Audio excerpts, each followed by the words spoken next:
Hello everyone, welcome to my first ever episode of Minecraft Feed the Beast. We're doing Monster, and I've already started. We actually started about a week ago, but I've been kind of ill, so I haven't been able to record or anything. But as you can see, we've got our world here. This is my little hidey hole. I haven't quite made a base yet. I started out here and kind of wound up staying here. I even put a solar panel down there for power. But I'll give you a little tour of my base and kind of show you around and kind of get you caught up here. Um, I actually walled myself in the first night, and since I was walled in here, I started digging a mine shaft. And while I was digging my mine shaft, I came across a skeleton spawner. So this kind of became my base of all my mining and whatnot. And then I built a quarry, and so I've got mobs down there and junk, but as you can see, I got lots and lots of resources just kind of everywhere. I even went to the Twilight Forest and found it on a crafting table. So anyway, I managed to disable the spawner, wound up getting killed doing it, but it was quite the adventure. I kind of feel bad that I didn't get it recorded, but my recording schedule is kind of chaotic since kids have school, and so when they're not at school, it's hard to record. And then when they were at school, like I said, I was feeling ill, and it was hard for me to do anything. And look, my jerky's done. Um, so anyway, I used this as my base of my mining operation, and I started out putting all my ores through the grindstone here, which works, but you have to sit here and crank on the handle manually, which really kind of sucks. So then I got a solar panel, and I put a battery pack up there, and eventually I upgraded it to an MFE. And then I got power converters mod here for the to convert the power to MJ to run the quarry. And it actually runs pretty fast, but I'm going to show you my mine shaft here. There's not really a whole lot down here to show, but I'm going to show it to you anyway. So I dug down here and I kind of dodged ore, so I didn't have any iron or anything yet. So that's why the stairs kind of go up and down. So I came down here and I started mining, and I actually came up with this cool design where these aren't supposed to be here. Where had stairs in the corner, and it all kind of pivoted on this is the center, and each shaft would go down that way, and then there'd be stairs in the corner here to go up to the upper levels. It's kind of like I do on my vanilla ones. And then I do my little poke hole mining like this, but I kept running into lava, so. But I managed to get enough diamonds for a quarry, and so I built that. I haven't explored this cave here yet, so I might be able to do that in another episode. There's definitely a lot of lava around, though. And so I put like a chest on here for my ores, which doesn't really have anything in it but cobble now. And then I put a tool station here to fix my picks. I built Tinker's Construct picks and stuff.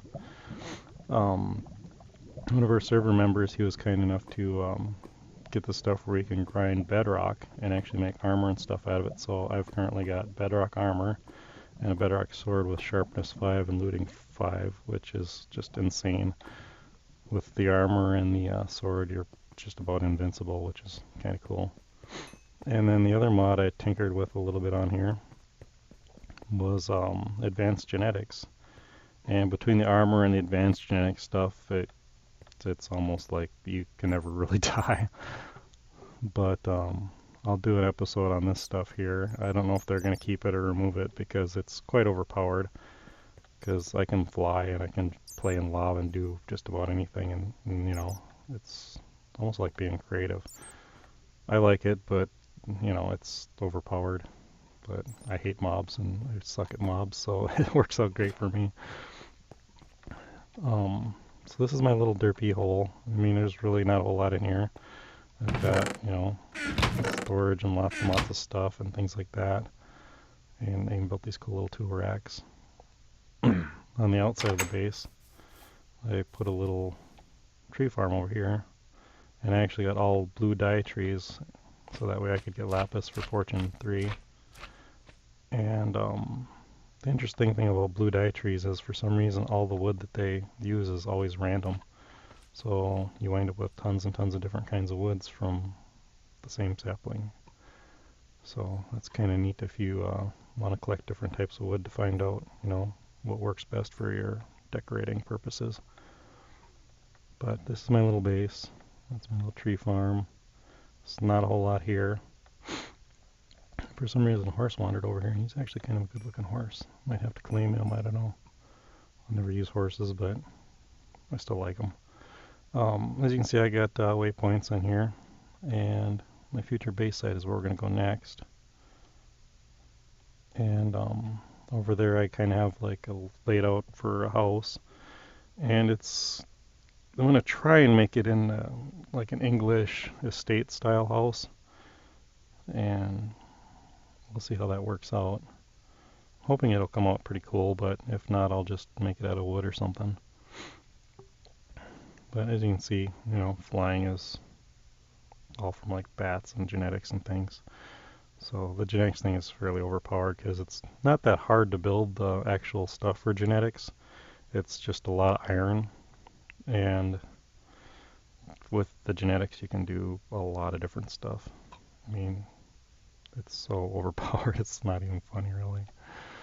But like I said, I'm not very good at mobs and stuff like that, and I suck at PvP, so it works out good for me. So this is the start of my house, and I'll kind of explain to you, but it should be kind of obvious. I was going to have a fountain here, and then I was going to have a little walkway going around this way. It's kind of like an entrance kind of thing. And then I'll have like these two wings going here, and then I figure I can put all of my rooms and different things there. And you go around the fountain, and then there'll be steps here, and then this is the outline for an archway, because I was going to do like a big arch at the peak and then come back down like that. And I'll do the same thing on the back side where this is, only this will be one big glass window. So when you enter here, it's going to wind up being a big open room with a big glass window on the back. And this will be kind of like, sitting, gathering area kind of thing, just to hang out.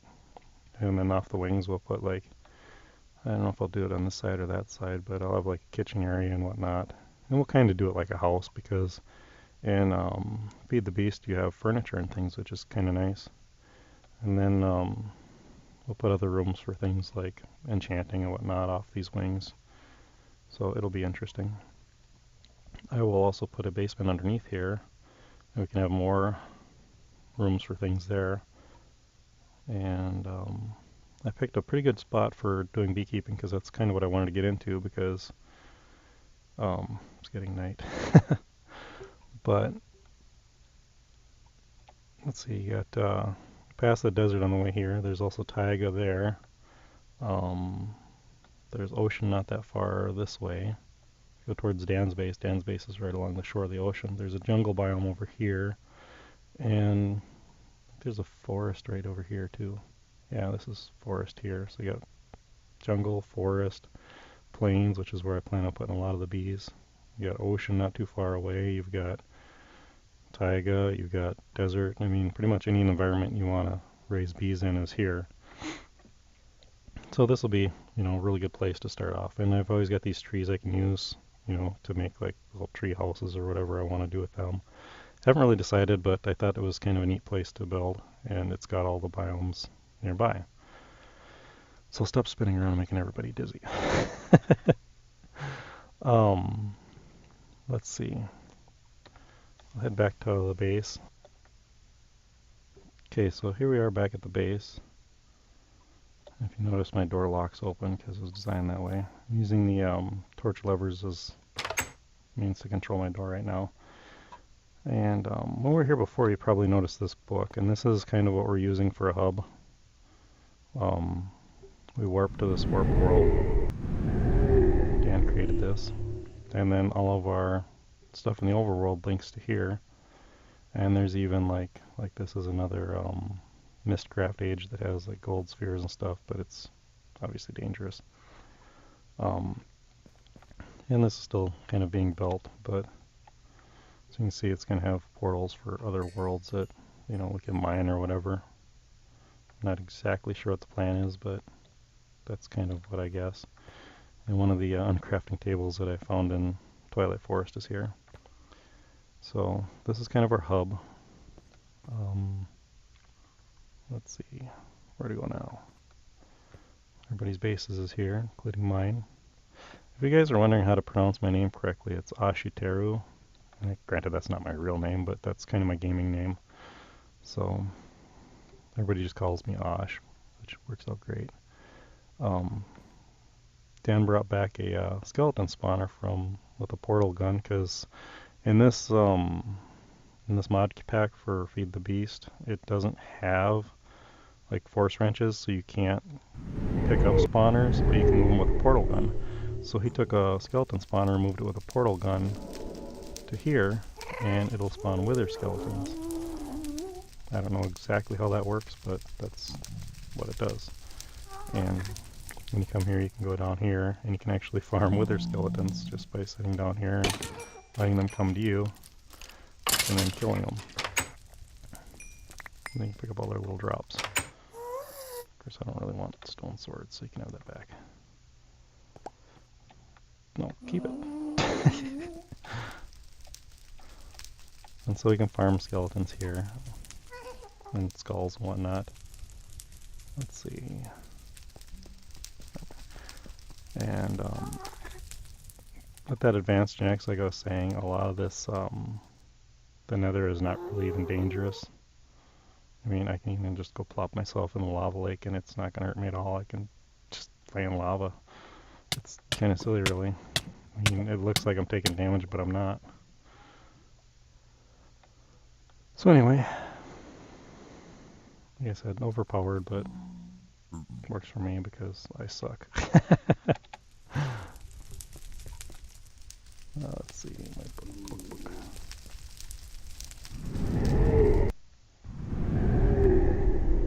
With the advanced genetics, we also got some scales off the, or some skin samples off the Ender Dragon, and so we got Ender Health too. But I don't actually keep, there's like a little crystal you can keep on you, and the crystal will absorb damage first, but since I got bedrock armor, I don't really need that because this stuff is just about never going to break. So I'll show you the end quick. That'll be the end of our server tour. So as you can see, when we spawn in by the portal. Let's see, where is the landing? Somewhere our pad is. I'm not sure exactly where, but it was almost off the edge. I remember that. So we'll fly around here and we'll find it. Where we first landed in was like off the island just about, which is kind of interesting. I haven't seen it done. Haven't seen it do that very much at all. I mean, once or twice it's been on the edge, but I think it was actually off like a little bit. So I'm kind of curious now, and I wanted to look. I haven't been here in a while. They need to spruce up our area right here, yeah. So we actually had to fly to the mainland because you couldn't get to it otherwise. It was all the way separate from the island. So that was kind of interesting, and it made a Enderman mad.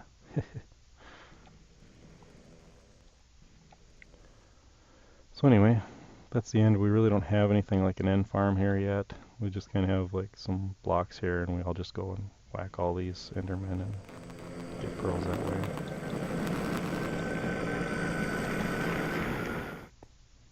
So that's the tour of the server. Thanks for joining me, and I'll see you next time. Bye.